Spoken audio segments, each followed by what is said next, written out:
हरे कृष्ण। ओम नमो भगवते वासुदेवाय। ओम अज्ञानतिमिरान्धस्य ज्ञानाञ्जनशलाकया चक्षुरुन्मिलितं येन तस्मै श्रीगुरवे नमः।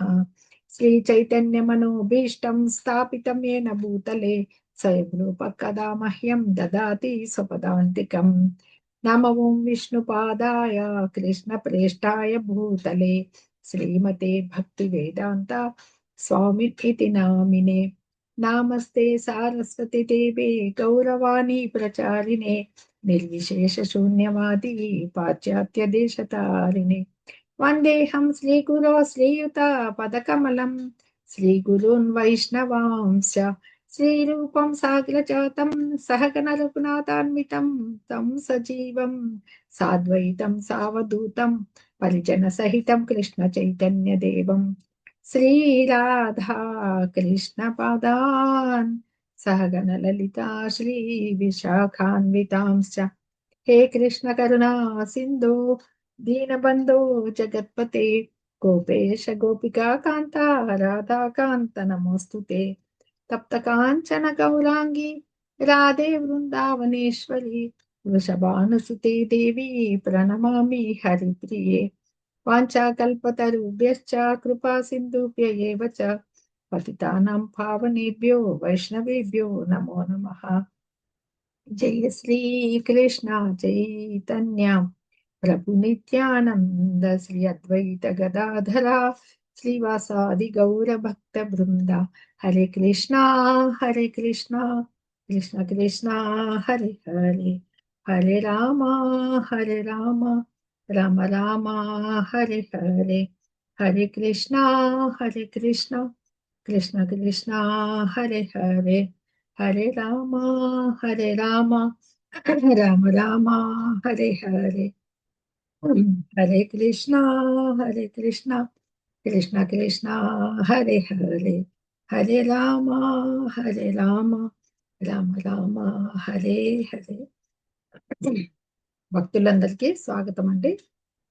ఈరోజు మన చాప్టరు దైవాసుర స్వభావములు అంటే దైవాసుర సంపద్ విభాగ యోగం అన్నమాట. దీనిలో భగవంతుడు ఏం చెప్పబోతున్నాడు? దైవీ లక్షణాలు గల వారిని అంటే ఈ దానవ ప్రవృత్తుల వారు ఎలా ఉంటారంటే ఆ దానవ ప్రవృత్తులు కలిగిన వారు ఈ శాస్త్ర నియమాలనేవి పాటించకుండా విపరీతమైన తలంపులతో జీవించే వాళ్ళు మళ్ళీ మళ్ళీ నీచ జన్మల్ని పొంది ఈ బహుబంధాల్లోనే తిరుగుతూ ఉంటారన్నమాట.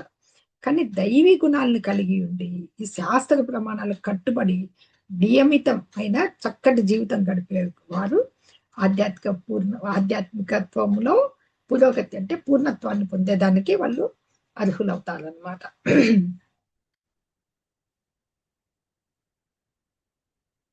హరే కృష్ణ. డివైన్ అంటే డెమోనియాక్. దైవాసుర సంపాద్ విభాగ యోగము వారి స్వభావాలు. మొట్టమొదట దైవీ గుణాలు భగవంతుడు చెప్పబోతున్నాడు అనమాట. ఇవి 26 అంశాలుగా చెప్పబడతాయి. ఒకటి తెచ్చి 3 శ్లోకాల్లో దీంట్లోనే మొత్తం వచ్చేస్తాయి దైవీ గుణాలు. తర్వాత అసలు గుణాలు చూస్తాం అన్నమాట. శ్రీ భగవాన్ ఉవాచ అభయం సత్వ సంశుద్ధి జ్ఞాన యోగ వ్యవస్థితి దానం దమశ్చ యజ్ఞశ్చ స్వాధ్యాయస్తప ఆర్జవం అహింసా సత్యమక్రోధః త్యాగ శాంతిరపైశునం దయా భూతేష్వలోలుప్త్వం మార్దవం హ్రీలచాపలం తేజః క్షమా ధృతి శౌచం అద్రోహో నాతిమానిత భవంతి సంపదం దైవీం అభిజాతస్య భారత. ఇవన్నీ దైవ గుణాలుగా చెప్పబడతాయి. ఒకసారి అనువాదం చూసి తర్వాత వివరించుకుందాం.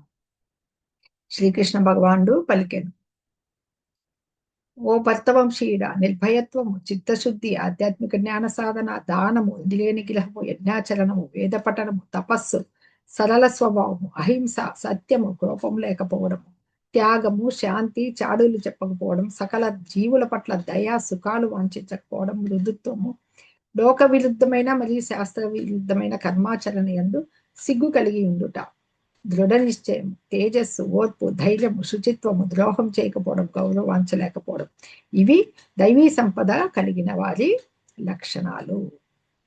ఇంకా ఒక్కొక్కటి వివరించుకుంటూ వెళ్తే మనకి ఇవి ఎక్కడి నుంచి వెళ్తాయంటే, అశ్వత్థ వృక్షం చూసాం కదా, దైవీ స్వభావం కలిగిన వాళ్ళు దేవతలని, అసుర స్వభావం కలిగిన దానవుల గురించి కూడా మనం ముందు చాప్టర్లలో తెలుసుకుని ఉన్నాం అనమాట. అంటే మనకి సంస్కారాలు ఉన్నాయి కొన్ని. మన మానవ సమాజము భగవానుడు చాతుర్వర్ణ్యం మయా సృష్టం అని చెప్పి గుణాలను బట్టి మనకి విభజించారు. బ్రాహ్మణులని, క్షత్రియులు, అలాగే ఈ 2 గుణాలు, రజోతమో గుణాలు కలిసిన వాళ్ళు వైశ్యులు, శూద్రులు అని. అలాగే మానవ సంఘము వర్ణాశ్రమ ధర్మాన్ని పాటిస్తే, అందులో మనకి ఆ వర్ణాశ్రమ ధర్మంలో బ్రహ్మచర్యము, గృహస్థాశ్రమము, ఆ తర్వాత వానప్రస్థం, అడవులకు వెళ్ళి ఉండడం అనమాట. తర్వాత మనం రిటైర్మెంట్ అంటుంటాం కదా, 60 ఏళ్ళ తర్వాత సన్యాసాశ్రమము అని ఉంటాయన్నమాట. ఈ భక్తులు మామూలుగానే సత్వగుణంలోనే ఉంటారు, వాళ్ళకి ముక్తి లభించే అవకాశం ఉంటుంది. ఈ దైవాసుర గుణాలు అంటే దైవీ ప్రకృతిని ఆశ్రయించిన వారి గుణాలు ఈ సంఘాన్ని బట్టి, అంటే వీళ్ళని బట్టి, ఆశ్రమాలను బట్టి మానవుల్ని వాళ్ళ యొక్క గుణాలను బట్టే విభజింపబడిందని చెప్తాం కదా. ఇందులో మొట్టమొదటి సన్యాసాశ్రమం తీసుకున్నాం అనుకోండి. ఆ సన్యాసాశ్రమంలో ఉన్న వాళ్ళు అంటే నిజమైన యోగి సన్యాసి, ఆ 4 వర్ణాల్లో బ్రాహ్మణత్వానికి చెందిన వాళ్ళు. అతనిది ఫస్ట్ యోగ్యత ఏమంటే భయరాహిత్యం, అంటే భయం అనేది ఉండదన్నమాట. సన్యాసి అయిన వాడు ఎలాంటి సహాయం లేకుండానే ఎవరి భగవంతుని మీద ఆధారపడి, మనకు భగవంతుడు నేను ఒంటరి వాడిని కాదు, నాతో తోడు అని రక్షణ ఇస్తాడనే ఆ నిర్భయత్వంతో జీవిస్తారనమాట. అది. ఆ తర్వాత తను పవిత్రంగా ఉన్నప్పుడు, ఎట్లా సత్వగుణంలో ఉన్నప్పుడు ఆ స్వీయ స్థితి ఎలా ఉంటుందంటే, అసలుకి ఎంత నియమబద్ధంగా ఉంటారు వాళ్ళు. స్త్రీలతో సంభాషణ అనేది ఉండకూడదు అనమాట.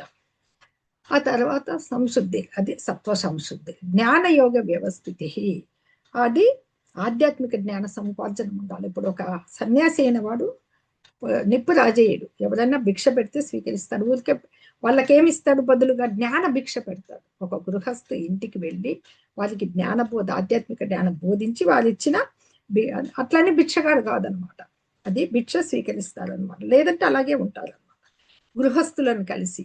ఇది వర్ణాశ్రమ ధర్మంలో ఒక నియమం అనమాట సన్యాసాశ్రమంలో. అది ఈ సన్యాసి అయిన వాడు నిర్భయంగా ఉండాలి, సత్వ సంశుద్ధితో ఉండాలి, ఈ జ్ఞాన యోగం నందు స్థితుడై ఉండాలి అని చెప్తున్నారు. ఇక్కడ ఈ రెండవది వచ్చి మనకి వర్ణాశ్రమ ధర్మంలో మొట్టమొదట బ్రహ్మచర్యం అయిపోయిన తర్వాత గృహస్థాశ్రమం వస్తుంది కదా, ఆ గృహస్థులకి ఉపయోగించబడింది అనమాట ఈ దానం. ఎందుకంటే గృహస్థులు మన కర్మ ఫలాలు వాళ్ళు పనిచేస్తుంటారు, ధనం ఆర్జిస్తుంటారు. అది తమకై వెచ్చించకుండా ధనాన్ని సంపాదిస్తూ అందులో కృష్ణ భక్తిని ప్రచారం చేసేదానికి అనమాట, అది చేస్తూ ఉండాలి. అలాగే ధమము అంటే ఈ మొత్తము ఈ మనోనిగ్రహం కలిగి ఉండాలి. ఈ మనోనిగ్రహం అంటే మనము ఒక సత్సంతానానికై, అంటే ఏకపత్ని వ్రతుల్లాగా చక్కగా భార్యతో సత్సంతానికై వాళ్ళ సంసారము జరుగుతూ ఉండాలన్నమాట. ఆ మనోనిగ్రహంతో ఉండాలి వాళ్ళు. ఇంకా యజ్ఞశ్చ, యజ్ఞాలు కూడా, దానాలు ఎలా చేయాలంటే మామూలుగా నెక్స్ట్ చాప్టర్ లో వస్తుంది మనకి. 3 రకాలుగా ఉంటుంది, సత్వగుణ దానము, రజోగుణ దానము, తామసిక దానము అని చెప్పేసి. గొప్పల కోసం ఎప్పుడు చేయకూడదు అనమాట. అది కేవలము భక్తి కోసమే, కృష్ణ భక్తి ప్రచారం కోసమే దానం చేయాలి, సాత్విక దానం. ఈ ఆత్మనిగ్రహము అన్ని ఆశ్రమాలకి ఉన్నా కానీ గృహస్థులకు ప్రత్యేకంగా చెప్పుకున్నారు కదా. ఆ తర్వాత యజ్ఞాచరణం అంటే వీళ్ళు నేటి కలియుగంలో యజ్ఞాలు కష్టం అని చెప్పినారు కదా. సంకీర్తన మనకి ఈ సంకీర్తన యజ్ఞం, హరే కృష్ణ హరే కృష్ణ కృష్ణ కృష్ణ హరే హరే హరే రామ రామ రామ హరే హరే అంటూ ఆ సంకీర్తన యజ్ఞాన్ని ఆచరించేకి, అది చక్కగా ఈ యజ్ఞాన్ని ఆచరించి లాభాన్ని పొందొచ్చు. అనగా ఈ దానము, ఈ దమము మన ఇవి గృహస్థాశ్రమం వాళ్ళకి ఇది చెప్పబడింది. ఇది స్వాధ్యాయస్తవం అంటే స్వాధ్యాయం అంటే స్వీయంగా మనం చదువుకునేది. అంటే బ్రహ్మచర్య ఆశ్రమానికి సరిపోతుంది. బ్రహ్మచారులు ఇది వరకు ఉండేది ఆశ్రమ ధర్మం, 25 ఏళ్ల వరకు బ్రహ్మచర్య ఆశ్రమంలో విద్య గరించాలన్నమాట. ఆధ్యాత్మిక సముపార్జన కోసం వేదాధ్యయనం చేసేవాళ్ళు 25 ఇయర్స్ వరకు. అదే స్వాధ్యాయం అన్నమాట. ఈ తపస్సు అనేది వానప్రస్థము, తప. ఇక్కడ స్వాధ్యాయం అయిపోయినాక తపహ ఉంది కదా. వానప్రస్థాశ్రమం అంటే మూడవది అది. అంటే ఇప్పుడు మనం రిటైర్మెంట్ అయినాక రెస్ట్ తీసుకుంటాం కదా. పూర్వము మా భార్య పిల్లలకంతా బాధ్యతలు అప్పచెప్పి భార్యతో కూడి వానప్రస్థాశ్రమంకి వెళ్ళి అక్కడ తపస్సుతో అలాగే జీవించేవాళ్ళు అనమాట. ఇవన్నీ కూడా గృహస్థ ఈ ఆశ్రమ ధర్మాలు పాటించేవారు పూర్వం అనమాట. అది తపం. ఆర్జవం. ఈ ఆర్జవం అనేది ఈ బ్రాహ్మణ లక్షణము అందరికీ వస్తుంది. బ్రహ్మచారులకు వస్తుంది, గృహస్థాశ్రమములకు వస్తుంది, వానప్రస్థులకు వస్తుంది, సన్యాసులకు వస్తుంది. ఇది బ్రాహ్మణ లక్షణం అందరికీ. అంటే సరళత్వం అనమాట. ఆర్జవం అంటే రుజు స్వభావం, స్ట్రైట్ ఫార్వర్డ్ అంటుంటాం కదా. చక్కటి సరళ స్వభావం కలిగి ఉండాలన్నమాట. ఇంకా ఈ జీవుడికి మెల్లిగా అహింస. అహింస అంటే మనము మాంసభక్షణము చేయకుండా ఉండుట, జంతువులు ఏవైనా మనకి ఎలాంటి హింస చేయకుండా, ఆ జంతువుని చంపి దాన్ని భుజించాలనే జిహ్వ కోసం చేయకుండా అది అహింస అనబడుతుంది అన్నమాట దాన్ని. అలాగే ఈ సత్యం అనేది అంటే మన లాభం కోసం అబద్ధాలు చెప్పకూడదు. మనకు సత్యాన్ని, నిజాన్ని ఇప్పుడు వక్రింపకూడదు అనమాట. దాన్ని వక్రీకరించి చెప్పకూడదు. అదే అక్రోధము అంటే కోపాన్ని అణుచుకోవడం. త్యాగ. అలాగే శాంతి. అపైషునం. అపైషునం అంటే ఇతరుల దోషాలు నెచ్చకుండా ఉండదు అనమాట. దయ. సర్వభూతాల ఎడ దయ కలిగి ఉండాలి. భూతేశ్వం అని ఇక్కడ లోలుప్త్వం. ఇంకా భూతేశ్వం, సర్వభూతముల ఎడ మనము ఇది కలిగి ఉండాలన్నమాట. ఇది సమానత్వ భావాన్ని కలిగి ఉండాలి. సర్వజీవులందు లోపము లేకుండా. మార్ధవం, మృదుత్వం, మృదువుగా ఉండాలి. హ్రీం, సిగ్గు, వినమ్రత. అచాపలం, దృఢ నిశ్చయం ఉండాలన్నమాట. తేజ అంటే మనకి ఈ తేజస్సు. ఈ తేజస్సు అనేది ఎలా కలుగుతుంది? క్షత్రియులకు వస్తుంది. ఇప్పుడు వాళ్ళు ఎవరైతే పరిపాలన దక్షత కలిగి ఉంటారో, రక్షణం ఇస్తారో వాళ్ళు హింస అవసరమైతే చేస్తారు వాళ్ళు. అప్పుడు క్షమాగుణము ఉంటుందన్నమాట. అది తేజస్సు అనమాట. శౌచం. శుచిత్వం చెప్పాం కదా. ఆంతరంగిక శుచిత్వం, బాహ్య శుచిత్వం రెండు ఉండాలి. ఆంతరంగికము మహామంత్ర జపంతో, బాహ్యము స్నానపానాదులు, నియమాదులు ఇవన్నీ చేస్తారనమాట. ఇది మనస్సుకి. ఎందుకంటే ఇక నాతి ఈ వైశ్యులకి ఇది ముఖ్యంగా ఈ శౌచము మనస్సు దేహానికే కాకుండా వైశ్యులకు కూడా వస్తుంది. శుచిత్వం అంటే మనస్సు దేహాలకు కాకుండా వ్యవహారాలకు కూడా సంబంధించింది. ఇప్పుడు వైశ్యులు ఏం చేస్తుంటారు? వ్యాపారం చేస్తూ ఉంటారు. వాళ్ళకి అలాంటి వ్యాపారాల్లో బ్లాక్ మార్కెటింగ్ చేయడం, మోసాలు చేసి సంపాదించడం, అది చేయడం. నాతి మానిత ఇది శూద్రులకు వర్తిస్తుంది. గౌరవం కావాలి నాకు అని ఆశించకుండా ఉండాలన్నమాట. అవాంఛిత ఏమన్నా లభించింది అనుకో దాంతో గర్వము చెందుతారనమాట. అది కాకుండా మనం ఎలా ఉండాలి ఉన్నత వాళ్ళకి అని చెప్పేసి ఇక్కడ ఇవి భవంతి, ఇవన్నీ అవుతూ ఉంటాయి. ఈ సంపదలన్నీ దైవీ అని భగవంతుడు జన్మించిన వాని యొక్క దైవీ గుణాల్లో జన్మించిన వాని యొక్క లక్షణాలు భగవంతుడు ఇక్కడ చెప్పడం జరిగిందనమాట.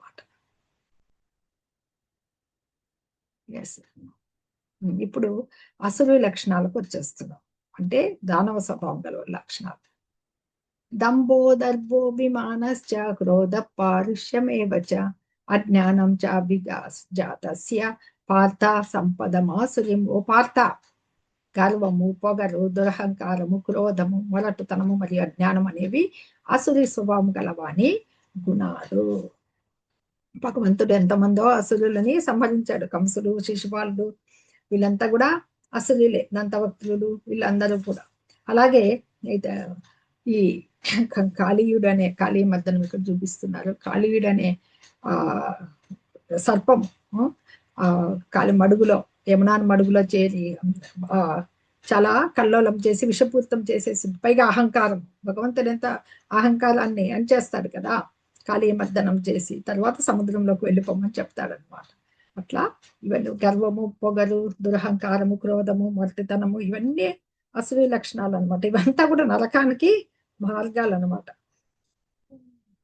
ఈ ఫాల్స్ ప్రిస్టేజ్ కోసం వీళ్ళు ఎప్పుడు ప్రయత్నిస్తూ ఉంటారనమాట. అంటే ఏదో ఒక మాకు వాళ్ళకి ధనం ఉంటుంది, ఇప్పుడున్న లక్షణాలు ఉన్న వాళ్ళకి బాగా విద్య కూడా వచ్చి ఉంటుంది. దానివల్ల ఏమైతుంది, గర్వం పెంచుకుంటారు, అహంకారం పెంచుకుంటారు, ఇతరులంతా నన్నే గౌరవించాలి, నేనే గొప్పవాడిని అని. అసలు కఠినంగా మాట్లాడడము, విసిరి పాడేయడము, అసలు మృదుత్వం అనేది ఉండదన్నమాట. అంతా నా ఇష్ట ప్రకారమే జరగాలి అనే అహంకారంతో వీళ్ళు ఉంటారనమాట. అజ్ఞానము, ఇగ్నోరెన్స్, అసలు గుణాలు, ఆరోగెన్స్, పొగరు, దురహంకారం, యాంగర్, హార్ష్నెస్, వర్షత్వము, గర్వం. ఇక్కడ దుర్యోధనాదుల్ని, శకుల్ని చూపిస్తున్నారు. దుర్యోధనునికి ఈ లక్షణాలన్నీ ఉంటాయి. నేటి ప్రతి కుటుంబం యొక్క గాథ ఎలాగా సాధారణంగా కుటుంబాల్లో ఎలాగుంటారు అంటే, నేనే గొప్ప. అందరూ స్త్రీ పురుషులు సమానంగా ధనార్జన చేస్తున్నారు, ఈక్వల్ గా చదువుకుంటున్నారు. అది వాళ్ళకి మిథ్యాహంకారానికి దారి తీస్తుంది అనమాట. అహంకారం దారి తీయడం వల్ల, నేనే అనడం వల్ల చాలా కుటుంబాలు విచ్ఛిన్నం అయిపోతున్నాయి. కృష్ణుడే కేంద్ర బిందువు ఉన్న కుటుంబము ప్రశాంతంగా ఉంటుంది, భజన చేసుకుంటారు. ఇదనమాట కలిసి ప్రార్థించే కుటుంబం కలిసి ఉంటుంది. దైవీ సంపద్ విమోక్షాయ నిబంధాయ సురీమతామాశు చ సంపదం దైవీం అభిజాతోసి పాండవ. దైవీ గుణము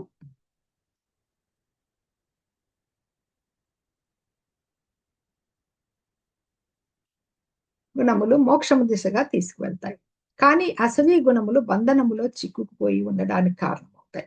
అర్జున, నీవి దైవీ గుణములతో జన్మించావు, బాధపడకు. ఇక్కడ భగవంతుడు ఏం చెప్తున్నాడంటే, దైవీ గుణాలు మనల్ని ఎప్పటికీ ఆధ్యాత్మిక పథంలో ముందుకు తీసుకెళ్తాయి. అర్జునుడు కూడా దైవీ గుణంతో జయించిన వాడే కాబట్టి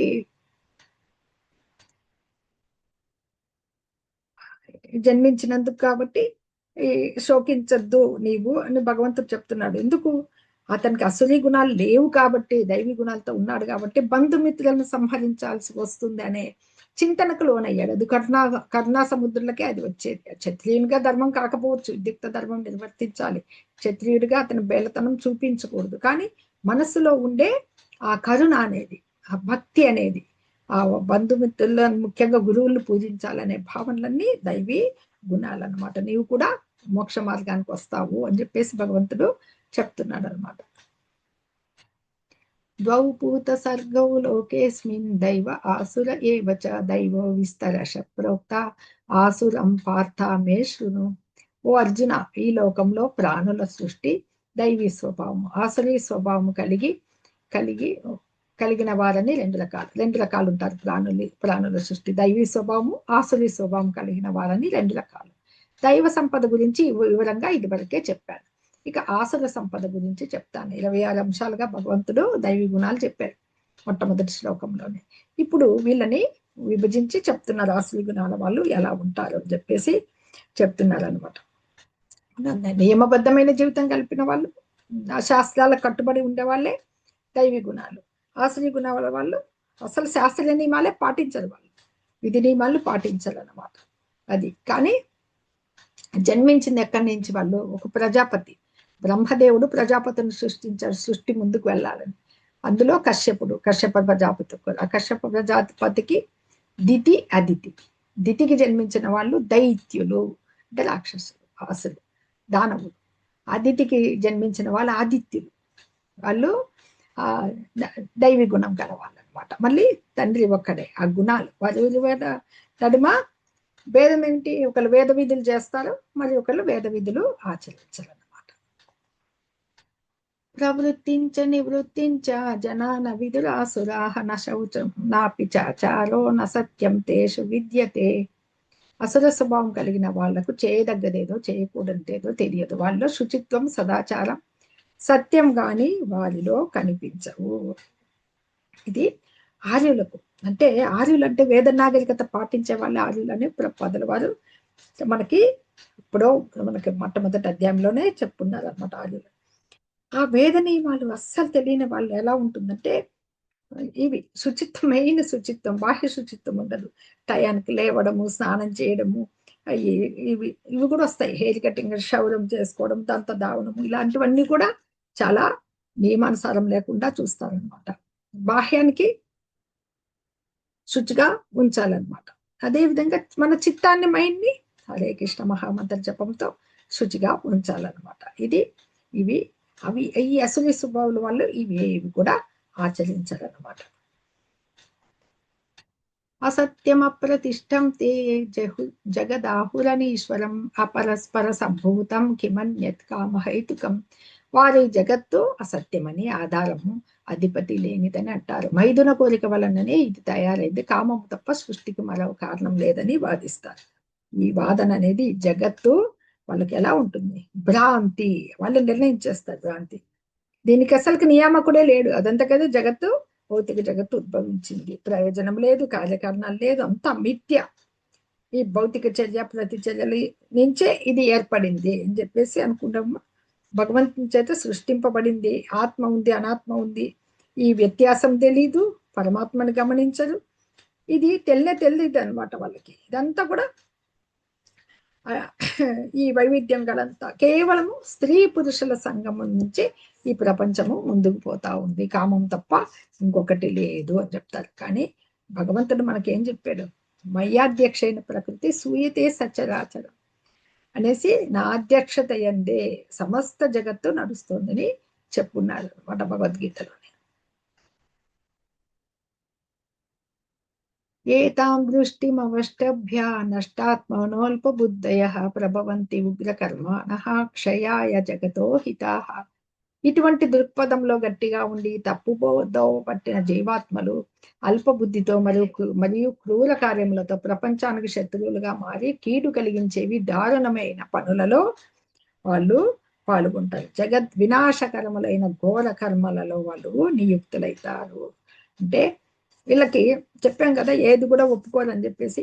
ప్రపంచ నాశక కర్మ ఇప్పుడు చూస్తూ ఉంటారు అందరూ, చాలా వరకు ఇలాంటివే ఉంటాయి. ఎక్కడ చూడండి యుద్ధాలు, ఎక్కడ చూడండి అశాంతి, హింస, హత్యలు, మానభంగాలు, ఇవన్నీ ఘోర కర్మలందే నియుక్తులైతాయి. ఒకవేళ తెలివైన వాళ్ళు ఉన్నారనుకున్న అసలు లక్షణాల్లో ఆ భౌతిక పరిశోధన ఫలితాలు ఏం చేస్తాయి, ఆ అణుబాంబులు కనిపెట్టడం, ఆటం బాంబులు, హైడ్రోజన్ బాంబులు, అవి ఇవన్నీ ఏదో కొత్త దాన్ని కనిపెట్టడం వల్ల ఏమవుతుంది, అది పురోభివృద్ధి అని. ఎవరి దగ్గర ఎన్ని ఉంటే, ఎంత బాంబులు ఉంటే వాళ్ళకి వాళ్ళు అంత పురోభివృద్ధి అని చెప్పి పెట్టుకుంటారు కదా. హింస, దానివల్ల ప్రపంచ నాశనం. ఇంకా ఉగ్రకర్మలు, ఇక్కడే భగవంతుడు చెప్పేశాడు, ఉగ్రకర్మాణః, ఉగ్రవాదులు తయారవుతారు అనమాట ఈ ప్రపంచ నాశనానికి. అంటే అణ్వాయుధాలు సృష్టించడం అనేది ఈ శ్లోకం ముందే చెప్పేస్తోంది, భగవంతుడు ముందే చెప్పేశాడు అనమాట. ఇలాంటి దానిలో పాల్గొంటూ ఉంటారు. ఈ అణ్వాయుధాల సృష్టి అనేది గర్వకారణమే. సైన్స్ ఎంతో డెవలప్ అయ్యే కనుక్కుంటున్నారు. కానీ యుద్ధం ఆరంభమైనంతనే సృష్టి మనల్ని మనమే నాశనం చేసుకున్నట్లు అనమాట. అందుకని ఇదంతా ఎందుకు జరుగుతోంది, వాళ్ళల్లో భగవద్భావన లేనందుకు. భగవంతుడు భావన ఉంటే ఇలాంటివన్నీ మనల్ని మనం నాశనం చేసుకోవాలి. అంత జీవులంతా ప్రపంచంలో ఉండాలంతా భగవత్ సృష్టి. ఆ తర్వాత జీవుని చంపాలంటే అతను కూడా భగవత్ సృష్టి. ప్రతి ఒక్కళ్ళ పరమాత్మను చూడగలిగినప్పుడు ఒక మనిషి ఇంకో మనిషిని చంపడము, సంహరించడం అనే కార్యం ఎలా చేపడతారు? ఇదంతా కూడా మానవ సమాజంలో భగవద్భావం లేనందుకు ఇట్లాంటి మారణాయుధాలన్నీ తయారవుతున్నాయి అన్నమాట. ఇవి ఎప్పటికీ ప్రపంచ శాంతికి, అభివృద్ధికి, నాశానికి దారితీస్తాయి, కానీ పురోభివృద్ధికి ఎట్లా దోహదపడవు అనమాట. హరే కృష్ణ. అసుర స్వభావాల నమ్మకాలు. శాస్త్రాలను అనుసరించరు, వారికి చేయదగినవి మరియు చేయకూడనివి ఏమిటో తెలియదు. అపరిశుభ్రత, వారు నియమాలను ఇష్టపడరు, పాటించరు. నేనే సర్వ నియంత్రికులను మరియు భోక్తను. అసభ్య ప్రవర్తన, నేను సమగ్రులను మరియు శక్తిమంతులను. అసత్యవంతులు, స్వీయ కేంద్రీకృతం, ఇట్లాంటి నమ్మకాలలో ఉంటారు. వాళ్ళ వైఖరి ఎలా ఉంటుందంటే, వీళ్ళకి ఇంద్రియ సంతృప్తియే మానవ నాగరికత యొక్క ప్రధాన అవసరమని వాళ్ళు భావిస్తారనమాట. లెక్కలేనన్ని ఆందోళనతో నిండి ఉంటుంది. ఎందుకంటే ఎప్పుడు టెన్షన్సే. తప్పులు చేసే వాళ్ళకి ఎప్పుడు టెన్షన్. ఎలా ఒక తప్పు చేస్తే దాన్ని తప్పించుకునే మార్గాలు ఇలాగా. వేలాది కోరికల వలయం మరియు కామ క్రోధాలలో నిమగ్నమై ఉంటారు. ఇంద్రియ సంతృప్తి కోసం చట్ట విరుద్ధ మార్గాల ద్వారా డబ్బును భద్రపరుచుకుంటారు. ఆ ధనాన్ని బ్లాక్ మనీ పోగైతుంటుంది, ఎలా దాచుకోవాలో తెలియదు, ఎన్నో మార్గాలు వెతుక్కుంటారు.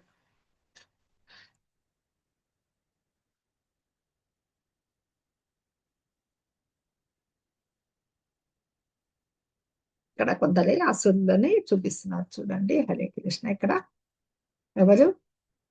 హిరణ్యకశిపుడు ప్రహ్లాదుని ఎప్పుడైతే ఓం నమో నారాయణ అని చెప్పేసి కృష్ణనామాన్ని జపిస్తేనే కిందికి తోసేస్తాడు. నా నామమే జపించు అని. ఓం హిరణ్యకశిపాయ నమః అనమంటాడు అనమాట. అంటే నేనే ఈ జగత్తుకి పరిపాలకుని, నేనే సృష్టికి, నేనే రాజుని, నన్ను జయించే వాళ్ళు లేరు, నేను మృత్యువుని జయించాను. మృత్యువుని ఎక్కడ జయించాడు? అతను ఎన్నో అడిగాడు బ్రహ్మదేవుని కోరికలు. నీ చేత సృష్టించబడిన వాడు చేతిలో నాకు చావు రాకూడదు, పగలు కానీ రాత్రి కానీ అంటాడు. ఇంట కాదు బయట కాదంటాడు, ఆకాశంలో కాదు భూమి మీద కాదంటాడు, ఏ అస్త్రం చేత కాకూడదు అంటాడు భగవంతుడు. ఈయన తెలివి, ఆయన మేధస్సు ముందర మిగతా వాళ్ళంతా అల్పులే. బ్రహ్మదేవుని ఏమడిగాడు? నీ చేత సృష్టింపబడిన ఎవరి చేత నాకు మరణం కాకూడదు అంటాడు. ఆయన పైన నియామకుడు ఉన్నాడు, మర్చిపోయాడు. దేవాది దేవుడు బ్రహ్మ సృష్టి కాదు, ఆయన ముందు ఆయనే బ్రహ్మను సృష్టించాడు. కాబట్టి ఇంటా బయట కానీ గడపమాన్ మీద సాయం సమయం, పగలు కాదు రాత్రి కాదు, సాయం సమయం, ఏ ఆదాయం కాదు, ఆయన నఖాలు గోళ్ళు వరే నకాం అద్భుత శృంగం వస్తుంది కదా మనకి జయదేవుని అష్టపదిలో. తవకర కమల వరే నఖాం అద్భుత శృంగాం దళితా హిరణ్యకశిపు తను భృంగాం కేశవధృత నరహరి రూప జయ జగదీశ హరే, జయ జగదీశ హరి అది నరసింహతారం వస్తుంది. ఇక్కడ దానవుడెవరు? కంసుడు. అశరీరవాణి ఎప్పుడైతే అష్టమ గర్భము, దేవక అష్టమ గర్భము నిన్ను సంహరిస్తుందని చెప్పగానే చెల్లెలని కూడా చూడకుండా సంహరించేయాలని చూస్తాడు. రావణాసురుడు మాయా వేషంలో వచ్చి సీతాదేవిని తీసుకుపోతాడు. ఎవరన్నా జీవించారా? భగవంతుని చేతిలో వాళ్ళకి మరణం తప్పలేదు. కానీ అసురీ లక్షణాలు వల్ల, అసురీ భావాలు అసురులే. హరే కృష్ణ. ఆత్మ సంభావిత స్తబ్ద ధనమానమదాన్విత హయజంతే నామయజ్ఞైస్తే దంభేన అవిధిపూర్వకం. తమను తామే పొగుడుకుంటూ వినయ విధేయతలు లేకుండా ధన మద గర్వంతో వాళ్ళు శాస్త్ర విరుద్ధంగా పేరుకు మాత్రం యజ్ఞాలు చేస్తారు. వాళ్ళు చేస్తుంటారు యజ్ఞాలు. ఎలాంటివి? వాళ్ళకి దీనికి పనికి రాకుండా అనమాట. మేబీ ఇంకా చేయాల్సినవి ఉదాహరణ చెప్పుకున్నాం కదా ఇందాకే. ఈ ధనాలు ఉన్న వాళ్ళకి అంటే ధనము మరియు విద్యాహంకారము, దీనితో గర్వితులైపు ఉంటారు కదా. విధి నియమాలు పాటింపకనే దంభముతో నామకార్థము యజ్ఞాలని మనవిస్తూ ఉంటారు అన్నమాట. ప్రామాణికతను కానీ శాస్త్రాన్ని కానీ లెక్క చేయరు. మేమే సర్వజ్ఞులం. అదే వాళ్ళకి ఉంటాయి యజ్ఞాలు, రాజులుగా ఉంటారు కదా, నామమాత్ర యజ్ఞాలు ధర్మకార్యాలు చేస్తారు. అలాంటివి కేవలము డంబానికి అనమాట. అది ఆ విద్యాహంకారంతో విశ్వాసం అనేది ఉండదు. వీటి ఇంకా మన నేటి జనులు కూడా కొంతమందిని ఇలాగా మనుషుల్ని అసలు స్వభావాల వల్ల వాళ్ళని దేవతలుగా పూజిస్తూ ఉంటారు అనమాట. సన్యాస దుస్తులు ధరించి కూడా యజ్ఞాలు చేస్తున్నాం, పూజలు చేస్తున్నామని ప్రజల్ని మభ్యపరిచే సన్యాసులు నేటి అసలు గుణాల వాళ్ళు నేటి కలియుగంలో ఎంతో మంది ఉన్నారు అనమాట. మభ్య అలాగా సన్యాసి అయిన వాడికి ఒక నియమ నిబంధనలు వేదాల్లో ఉన్నాయి, అవి ఏం పాటించరు. ఓన్లీ దుస్తులు మాత్రం ధరించింటారు. ఎవరి మార్గాన్ని కొత్త కొత్త మార్గాలు వాళ్ళే సృష్టించుకుంటారు అనమాట. అది అలాంటి నియమ నిబంధనలు లెక్క చేయకుండా ఆ శాస్త్ర విరుద్ధంగా వాళ్ళు ఆచరించే భావాలన్నీ ఉంటాయి కదా వాళ్ళకి, అది అవిధిపూర్వకం అని చెప్పబడుతుంది. అవిధిపూర్వకం విధిపూర్వకంగా కాకుండా అనమాట. ఇవంతా కూడా ఎందుకు వచ్చాయి? అజ్ఞానం నుంచి అనమాట. ఈ అజ్ఞానము భ్రాంతి వల్లనే కలుగుతా ఉన్నాయని చెప్తారు. అహంకారం బలం దర్పం కామం క్రోధం చ సంశ్రితాః మామాత్మపరదేహేషు ప్రద్విషంతోభ్యసూయకాః. అహంకారము, బలము, గర్వము, కామ, క్రోధం చే కళ్ళు మూసుకొని పోయి భగవంతుని పట్ల అసూయ కలగవారు అసలు తమ దేహములు మరి ఇతర శరీరాలతో ఉంటున్న నన్ను ద్వేషిస్తారు. పరమాత్మ శ్రీకృష్ణ భగవానుడు అందరిలో పరమాత్మ స్వరూపుడిగా ఉంటామని చెప్పాం కదా. మనకి అందరిలోనూ పరమాత్మను చూడాలి. అది విద్యా వినయ సంపన్నే బ్రాహ్మణిగా విహస్తిని శునిచైవ శపాకేచ పండిత సమదర్శిన. అందరిలోనూ పరమాత్మని దర్శించగల, అందరిలోనే భగవంతుడు ఉన్నాడు. ఎందుకంటే సృష్టి అయిందే, ప్రతి జీవిలోనూ పరమాత్మ రూపంలో ఉన్నాడని చెప్పాం కదా.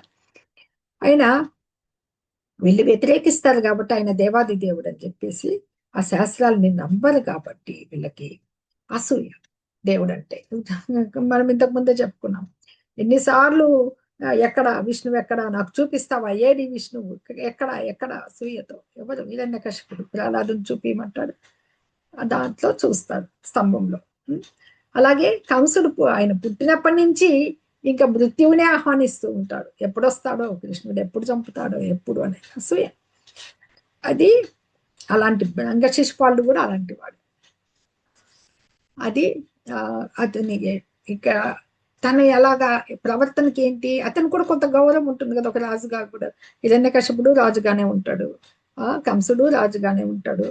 తన చుట్టూ అసలు లక్షణాలు గల వీళ్ళంతా మంత్రివర్యులు వాళ్ళు వీళ్ళు ఉంటారు కదా, వాళ్ళంతా ధనం ఉంటుంది, వాళ్ళు ఇచ్చే గౌరవం ఉంటుంది, ఆ బలము, వీటంతా బల గర్వితులు అయింటారు కాబట్టి వాళ్ళు భగవంతుని ఎప్పుడు ద్వేషించడానికి. ఇక్కడ మనకి శిశుపాల వధ చూపిస్తున్నారు. తెలిసే ఉంటుంది మీకు అందరికీ. రాజసూయ యాగ సందర్భంలో శిశుపాలుడికి భగవంతుడు 100 తప్పుల వరకు క్షమ ఇచ్చింటాడనమాట. 100 తప్పుకి అతన్ని సుదర్శన చక్రంతో ఖండించడం జరుగుతుంది. ఎంతగా నిందిస్తారంటే అగ్రపూజ భీష్మదేవుడు వారే ప్రతిపాదిస్తారు శ్రీకృష్ణ భగవానుడు అగ్రపూజకి అర్హులు అని. ఈయన నిందిస్తాడు గోపాలకుడని అదని ఇదని నిందలు. ఆ నిందలకి భగవానుడికి క్షమించడు అనమాట అతనికి. తర్వాత ఇతనిలో మళ్ళీ అసురీ లక్షణాల వాళ్ళు కూడా కొంచెము అసురులు కూడా అదృష్టవంతులే. ఎందుకంటే భగవంతుని చేతిలో చనిపోవడం అనేది వాళ్ళ అదృష్టం. ఆయనలో లీనమైపోతారనమాట ఆత్మ. అది మనకి ఆమె దితి ఇంతకు ముందే చెప్పాం కదా, కశ్యప ప్రజాపతికి దితి ద్వారా దైత్యులు హిరణ్యకశిపుడు హిరణ్యాక్షుడు పుట్టినప్పుడు వాళ్ళు అసురులు అని భర్త ద్వారా తెలియగానే ఆమె క్రోధిస్తుంది. కానీ భగవంతుని చేతుల్లో నిర్యాణం చెందుతారంటే ఆమె సంతోషిస్తుంది. కనీసం దేవాది దేవుడి చేతిలో వాళ్ళు సంహరింపబడుతున్నారు, వాళ్ళకి మోక్షం వస్తుంది అని చెప్పేసి అనుకుంటుంది అనమాట. అది వాళ్ళకి ఇలా ద్వేషిస్తారనేసి ఈ ఇంకా వాళ్ళకి ఇంకా ఏమనుకుంటారు, మాకు సమానులు లేరని భావిస్తారు అనమాట. నాతో పాటు దేవాది దేవుడు ఉన్నాడనేది తెలియదు అనమాట. ఇంకా ఉన్నాడు అని తెలిస్తే అతన్ని ఎలాగా నిర్వీర్యం చేయాలని రకరకాల ఇవి ఏం చేస్తుంటారు, ప్రణాళికలు వేస్తూ ఉంటారు, ప్లాన్స్ అనమాట. వీళ్ళంతా మనకు తెలిసి అలాంటివి చేసిన వాళ్ళు కంసుడు ఒకడు. ఎంతమంది రాక్షసుని పంపిస్తారు, పూతన నుంచి మొదలుకొని 7 రోజుల బాలుడు, పూతన, ఆకాసురుడు, శకటాసురుడు, కేసి, అలా రకరకాల రాక్షసుల్ని పంపిస్తారు అనమాట. ఎస్. ఆసురీం యోనిమాపన్నాః మూఢా జన్మని జన్మని మామ ప్రాప్యైవ కౌంతేయ తతో యాంత్యధమాం గతిం. ఓ కౌంతేయ, అసుర జీవితాల్లో మాటి మాటికి జన్మ పొందే అలాంటి మూర్ఖులు ఏ జన్మలోని నన్ను చేరలేరు. క్రమంగా వారు అంతకంతే అధోగతి పాలైపోతారు. భగవంతుడి గారు చెప్తున్నారు. వాళ్ళు మరల ఆసురీ యోనులు అంటే ఇంకా ఇంకా నీచ జాతులు ఉంటాయి అన్నమాట. ప్రతి జన్మలో కూడా అలాగే భగవంతుడు కరుణామయుడే, కానీ వీళ్ళ ఎడ కరుణ చూపించడం లేదు. వాళ్ళకు వచ్చిన అవకాశాన్ని దుర్వినియోగం చేసుకుంటున్నారు కదా, ఉంచబడతారని చెప్పి పతనం పొందుతారని చెప్పేసి శునక శూకర మార్జాలం అంటే కుక్క పిల్లి పంది లాంటి జన్మల్ని పొందుతూ ఉంటారనమాట. ఇక్కడ పతనం నొందిలాగా చెందుతారని వేదాల్లో కూడా చెప్పబడింది అనమాట. అందుకని ఆయన మరి దయాపూర్ణుడు కదా అనుకుంటే, మనకి పరమ పురుషుడు ఎవరి పట్ల ద్వేషం కలిగిన వాడు కాడు కాబట్టి వాళ్ళకి తనను సంహరించడం ద్వారా మోక్షాన్ని ఇస్తాడనమాట అన్నది. అలా చంపబట్టకి వాళ్ళకి శుభప్రదం అనమాట. ముక్తి పొందినారని మనకి చెప్పుకున్నాం కదా ఉదాహరణలు కూడా, రావణుడు, కంసుడు, హిరణ్యకశిపుడు అని చెప్పేసి ఇలాంటి అవతారాలని. అందుకని ఆయన దయ అంటే ఇంకా వాళ్ళకి అంతకంటే వేరే మార్గం లేదు ఆయన దయ పొందడానికి. త్రివిధం నరకస్యేదం ద్వారం నాశనమాత్మనః కామక్రోధస్తదా లోపః. తస్మాదేతత్రయం త్యజేత్. కామము, క్రోధము, లోభము నరకానికి దారి తీసే 3 ద్వారాలు. ఈ నరక ద్వారాలు 3 ఆత్మ వినాశనానికి కారణాలు కనుక ఈ మూడిటిని విడిచిపెట్టాలి. కామము, క్రోధము మరియు లోభము, ఇవే 3 నరక ద్వారాలు. దానికి అంటే ఈ ఆసురి, ఇప్పుడు మనుషులు ఉన్నాము, మనలో ఆసురి గుణాలు అంటే దానవ గుణాలు ఉంటాయి. ఆ దానవ గుణాలు ఉంటాం. ఆసురులు అంటే మనకి పూర్వము రాక్షసులు చూపించినట్లుగా ఇంత కొమ్ములు పెట్టుకొని కూరలు వచ్చి నల్లగా భీకరంగా కాదు, మనుషుల రూపమే ఉంటుంది, కానీ ఆ లక్షణాలు ఉంటాయి కదా. ఇది ఆరంభ స్థితి అన్నమాట. అంటే కామక్రోధ లోపాలకి బానిసలు కావడం. దాని నుంచి బయటపడే మార్గం ఉంది కదా. ప్రతివాడు ఎప్పుడైతే ఆ కోరికలు ఆత్మనాశనానికి అవుతుంది.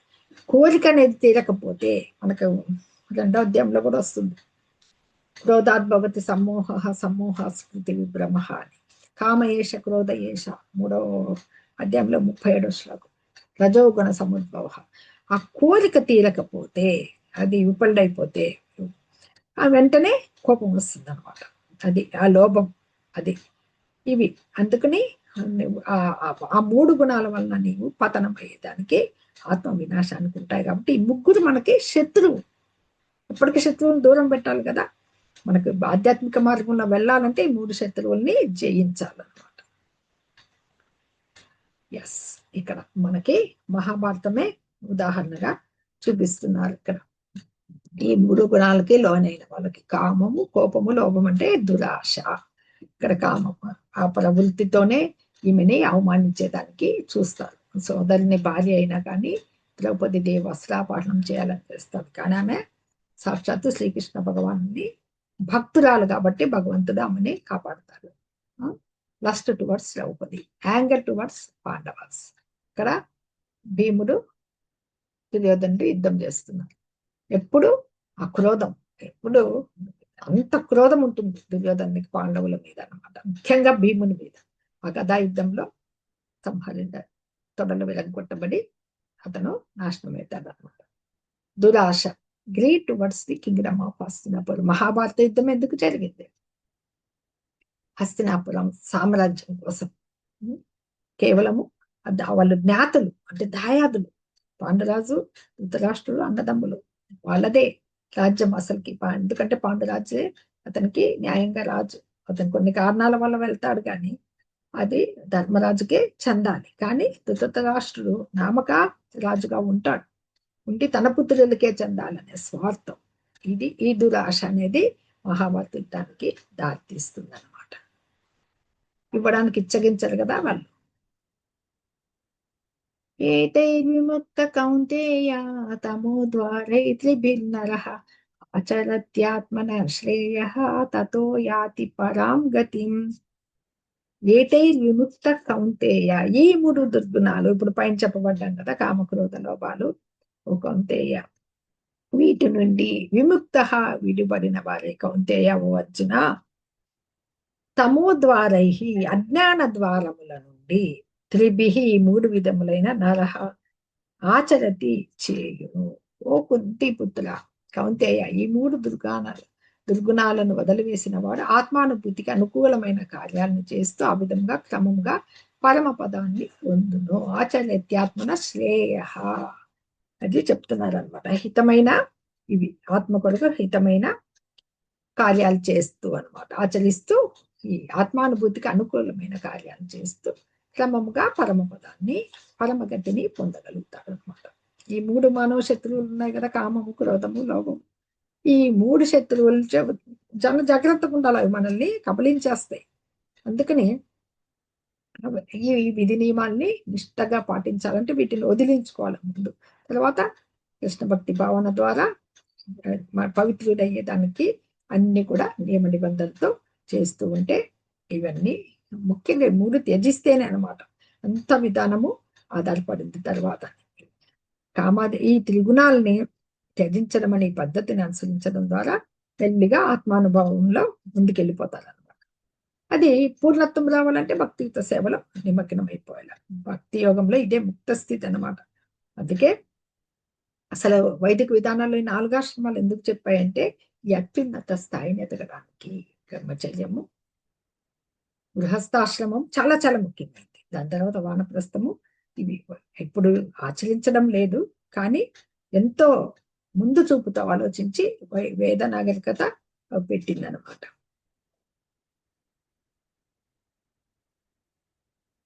శాస్త్ర విధి ముత్సృజ్య వర్తతే కామకారతః న స సిద్ధిమవాప్నోతి న సుఖం న పరాం గతిం. శాస్త్రముల విధులను విస్మరించి తన ఇష్టానుసారం పనిచేసేవాడు పరిపూర్ణతను, ఆనందాన్ని, పరమగమ్యాన్ని పొందజాలడు. అసలు లక్షణాల వాళ్ళు ఇవి పాటించరు కదా. కామక్రోధ లోపాలకి లోనైపోయి ఇష్టానుసారం ఉంటే జీవితాన్ని వాళ్ళై అపూర్ణత్వం రాదు. అమలుపరచకపోతే నరాధములు అనిపించుకుంటారు. మనకి వస్తుంది 7వ అధ్యాయంలో దుష్కృతుల్లో మూడులు, నరాధములు, మాయాపహృత జ్ఞానులు, ఆసురులో 4 విధాల నరాధములు. ఒకసారి వచ్చిన అవకాశాన్ని కాల్దన్నుకోవడం అనమాట. బుద్ధిమంతుడయ్యి నువ్వు ఉన్నత పదం వెళ్ళాలంటే వాటిని వదులుకోవాల. అతను ఒకవేళ ఇవన్నీ చేస్తూ కూడా అన్ని విధి నియమాలను పాటిస్తూ కర్మనీయాలు పాటించిన భగవంతుడి మీద అవగాహన లేకపోతే కూడా జ్ఞానము వృధా అయిపోతుంది అనమాట. పరమ పురుషుని భక్తియుత సేవలో ప్రవేశించాలి. భగవద్గీత బోధించేది ఇదే. సర్వధర్మాన్ పరిత్యజ్య మామేకం శరణం వ్రజ అంటాడు భగవంతుడు 18వ అధ్యాయంలో. ఆయన చరణ కమనాలకు శరణు వేయడమే మనం చేస్తేనే అత్యున్నత పూర్ణత్వం వస్తుంది. ఇక్కడ కామకారత శాస్త్ర విధి సృజ్య, ఇంత కామ చాపల్యంతో వర్తించేవాళ్ళని అంటారు అనమాట. ఎవడు ఈ శాస్త్ర నియమాలని విడిచి వర్తతే ప్రవర్తించినతో కామకారత అంటే ఈ తెలిసే ఈ శాస్త్రాలను విధుల్ని ఇష్టానుసారం పనిచేసేవాడు కామమునందు వర్తించిన వాడైతాడనమాట. ఆ కోరికల్లో అదే దాన్ని ఏమంటారు, నిష్టానుసారం చేసినప్పుడు అంట యథేష్టాచరణ అంటాం కదా. యథేచ్ఛగా నువ్వు చేస్తూ ఉన్నావు అని చెప్పేసి అని చేయాల్సిన కార్యాలను కూడా అసలు చేయడం వదిలేస్తారనమాట. కాబట్టి చెంచలుడు అని కూడా అంటారు. యథేష్టాచరణ చెంచలుడు. ఇంకా మన పరిపూర్ణత్వానికి వాళ్ళు ఎప్పటికీ రాదు. మనకు ముందే చెప్పుకున్నాం, మానవ జన్మ ఎంతో పుణ్యం చేస్తేనే లభించి దాన్ని సార్థకం చేసుకోవాలన్నమాట. మన ఉనికిని పవిత్రం చేసుకునేకే. దాన్ని పాటించకపోతే మనకు నష్టము పొందేది మనమే అనమాట. మనల్ని మనము పవిత్రులను చేసుకోజాలి. ఎవరు వీళ్ళంతా ఆసురీ లక్షణాల వాళ్ళ లక్షణాలు చెప్తున్నాడు భగవంతుడు. దైవీ లక్షణాల వాళ్ళకి చెప్పాను కదా. తస్మాత్ శాస్త్రం ప్రమాణం తే కార్య వ్యవస్థితం జ్ఞాత్వా శాస్త్ర విధానోక్తం కర్మ కర్తుమిహార్హసి. అందువల్ల చేయదగ్గ కార్యమేదో చేయకూడని కార్యమేదో నిర్ణయించుకోవడంలో మనిషికి శాస్త్రమే ప్రమాణం. శాస్త్ర విధాలను తెలుసుకుని తదనుగుణంగా ఈ లోకంలో నీవు కర్మ చేయాలి. భగవంతుడు ఇక్కడ చెప్తున్నారు మనకి 15 నిన్నటి అధ్యాయంలో చూసాం కదా. వేదాల్లో నియమ నిబంధనలన్నీ అంతిమంగా ఏం చెప్తాయి? భగవంతుని అవి అసలు ఉండేదే భగవంతుని తెలుసుకోవడానికి. వేదాంతకర్త వేదాలు తెలుసుకోవడం భగవంతుని కోసమే. వేదాలు కర్త భగవంతుడే అనమాట. అందుకని దీన్ని మనకిప్పుడు అత్యంత ఈ వేదవాన్మయమంతా చదవడం అనేది 18 అష్టాదశ పురాణాలు, మహాభాగవతము, భగవద్గీత, ఉపనిషత్తులు ఇవంతా చాలా క్లేశదిగతరస్తారు. కష్టసాధ్యమైంది అనుకోండి. హరే కృష్ణ కృష్ణ కృష్ణ హరే హరే హరే రామ రామ రామ హరే హరే. సులభమైన మార్గం. వేదాలంత అంతిమ లక్షణం భగవాన్ చేరుకోవడం. ఈ సంకీర్తన యజ్ఞం ద్వారా చేరుకోవచ్చని చైతన్య మహాప్రభువు మనకి చెప్పారనమాట. దీంట్లో మహామంత్రం జపించడం, భక్తియుత సేవ అంటే భక్తి సేవా కార్యక్రమాలు, కృష్ణుడికి ప్రసాదం అర్పించడము, స్వీకరించడము, ఇలాంటివే జనులకి. దీంట్లో ప్రత్యక్షంగా మనం కనుక నియుక్తమై ఉంటే వేదాలన్నీ అధ్యయనం చేసిన వాళ్ళతోనే సమానమవుతాయి అన్నమాట. అందుకని ఈ శాస్త్రాలతో విధింపబడిన ఈ నియమాలను కూడా మొదటి నుంచి ఆచరిస్తూనే ఉన్నారు మునులు వాళ్ళు అని చెప్పడం ఉందన్నమాట. మానవుని ఈ భగవతత్వ విజ్ఞానం ఇదంతా. ఇది మనం తెలుసుకోవడానికి కనుక మనము విముఖత అంటే ఎవరికి ఇప్పుడు ఇంట్రెస్ట్ లేకపోతే మన పతనానికి మనమే కారణమవుతాం అనమాట. అసలు దేనికి ఇవన్నీ మనకి లభిస్తున్నాయి? భగవంతుని బాహ్య శక్తి ఉంది కదా, మాయ, భౌతిక ప్రకృతి మాయ. ఈ మాయే మనకి త్రివిధ తాపాలని కలిగిస్తోంది అనమాట. అది త్రిగుణాలతో, ఈ భౌతిక ప్రకృతి త్రిగుణాలతో నిండి ఉంది కదా. దీంట్లోంచి మనము ఈ రజో తమో గుణాల నుంచి సత్వగుణ స్థితికి ఎదగాలి. ఈ అసలు జన్మ కారణం ఏది? ఈ తమో గుణమే, రజస్తమో గుణాలే. అందుకని దాన్ని జయించుకోవాలంటే భగవంతుణ్ణి భక్తి యోగంలోకి ప్రవేశించిన తర్వాత అలాంటి గుణాల నుంచి బయటపడతాము, వాటి శాస్త్ర విధులను పాటిస్తాము, మనం ఉద్ధరించుకునేకి మనము ముందుకు వెళ్తాం అనమాట. ఇది వెళ్ళడం అనేది ఉంటుంది. దీనికంతా కూడా మనం ముందుకు వెళ్ళాలంటే భగవంతుని భక్తియుత సేవకి ఒక ఆధ్యాత్మిక గురువు ఆచరణలో ముందుకు వెళ్లాల్సి వస్తుంది. ఇక్కడ సాందీపముని చూపిస్తున్నారు. శాస్త్రమే ప్రమాణం కాబట్టి శాస్త్ర విధాలు తెలుసుకుని తదనుగుణంగా ఈ లోకములో కర్మ చేయాలి అని అర్జునుడికి చెప్తే భగవంతుడు అర్జునుడు ద్వారా మనకి తెలుస్తోంది అనమాట. అందుకే సరైన ప్రామాణిక గురువు సాందీపముని. ఎవరు? శ్రీకృష్ణుడు, బలరాముడు. వాళ్ళు ఎందుకు గురువు వద్ద ఈ విద్యకు వెళ్ళారంటే, దేవకీ వసుదేవుల్ని విడిపించిన తర్వాత, కంసవద తర్వాత కొన్నాళ్ళు గురుకులానికి వెళ్తారు. వాళ్ళు సాందీపముని దగ్గర విద్యను అభ్యసిస్తారు. అన్ని వేదాలు రాసింది ఆయనే, ఆయన విద్య నేర్చుకునేది కాదు. అన్ని 64 కళలు క్షుణ్ణంగా మళ్ళీ తెలుసుకుంటారు బలరామకృష్ణులు. ఎందుకంటే ఆచరించి చూపించాలి. తాను యద్యదాచరతి శ్రేష్ఠ తత్తదేవేతరో జన. తను ఏది ఆచరిస్తే జనులు అదే ఆచరిస్తారు.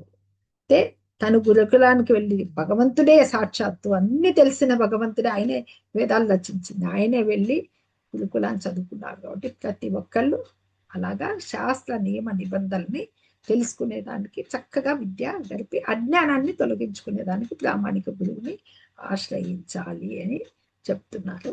ఇది ఈ అధ్యాయం యొక్క సారాంశము. సత్యయుగం. ఇప్పుడు యుగ ధర్మాలు చెప్తున్నారు. యుగంలో ఎలా ఉంటారు ఆసురులు, ఎక్కడ ఉంటారు దేవుడు. Varahadev and Hiranyakashipu on different planets, అంటే వేరే వేరే గ్రహాల్లో ఉండేవాళ్ళు. ఒకప్పుడు భగవంతుడు ఉన్నత లోకాల్లో ఉంటే అధమ లోకాల్లో వేరే గ్రహాల్లో అసురులు ఉండేవాళ్ళు అనమాట. ఎవరు ఈ అసురుడు? హిరణ్యాక్షుడు. ఇక్కడ వరాహదేవుడు అనమాట. వరాహవతారం తీసుకున్నాడు కదా. వేరే వేరే గ్రహాల్లో ఉన్నారు. భగవంతుడు లోకం ఎక్కడ? గోలోక బృందావనం. ఈ అసురులు అర్త్లో కింద ఉండేవాళ్ళు అనమాట, వారి లోకంలో. త్రేతాయుగానికి వచ్చేసరికి యుగం మారింది. Rama and Ravana in different country. కేవలము ఒకే ప్లానెట్ అర్త్, కానీ వేరే కంట్రీస్. అయోధ్యలో రాముడు ఉంటే లంకలో రావణాసురుడు. సో అంటే అసురులు దగ్గరకు వచ్చేసారు. తదుపరి ద్వాపర యుగానికి వచ్చేసరికి Pandavas and Kauravas in the same family. కురువంశంలోనే దైవీ గుణాలున్న పాండవులు జన్మించారు, అసురీ గుణాలున్న ఈ కౌరవులు కూడా జన్మించడం జరిగింది అనమాట. సో నౌ కలియుగ divine and demonic qualities in the same person. మనలోనే 2 గుణాలు ఉంటాయి, దైవీ గుణాలు ఉంటాయి, అసురీ గుణాలు ఉంటాయి. వాటిని తమో గుణం చేత వస్తాయి కాబట్టి వాటిని తమో రజస్తమో గుణాలని తొక్కి పెట్టేసి సత్వగుణంలోకి, దైవీ గుణంలోకి ప్రవేశించగలగాలి. దానికి మనం చేయాల్సిన పని, we all have demons inside us like Kamsa, Sisupal, etc. How to overcome it? ఎలా దాటుకోవాలి? సంకీర్తన. హరే కృష్ణ కృష్ణ కృష్ణ హరే హరే, హరే రామ రామ రామ హరే హరే. ఈ మహామంత్ర జపంతో కృష్ణం వందే జగద్గురు మనము దాటుకొని ముందుకు వెళ్ళి ఆధ్యాత్మిక మార్గంలో ప్రయాణం చేయొచ్చు అన్నమాట. హరే కృష్ణ. అందరికీ ధన్యవాదాలు.